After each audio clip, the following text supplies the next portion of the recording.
নমস্কাৰ, মই মাজনী শৰ্মা আপোনালোকক অন্য এটা ভিডিঅ'লৈ স্বাগতম জনাইছোঁ। আজিৰ বিষয়টো হ'ল মেডিটেশ্যন, ধ্যান। আমি সদায় মেডিটেশ্যন কিয় কৰিব লাগে জানো আহক। আপুনিও কেতিয়াবা অনুভৱ কৰিছেনে যেন মনটো বহুত অস্থিৰ, শৰীৰটো যেন ক্লান্ত?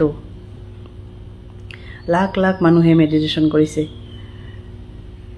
ৰিচাৰ্চেও কয় যে যোনজন মানুহে সদায় মেডিটেশ্যন কৰে তেওঁৰ মন আৰু বডিত এনেকুৱা কিছুমান পজিটিভ হৰম'ন ৰিলিজ হয় যিটোৱে মানুহজনক দিনটো পজিটিভ কৰি ৰখাত সহায় কৰে।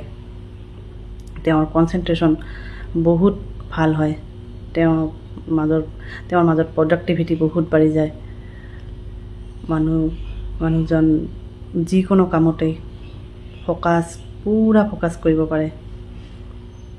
ইয়াতকৈ ডাঙৰ কথাটো হ'ল মানুহজনে খুব ধুনীয়া হেপী লাইফ এটা জীয়াই থাকিব পাৰে আৰু মানুহজন ক্ৰিয়েটিভ হৈ থাকে।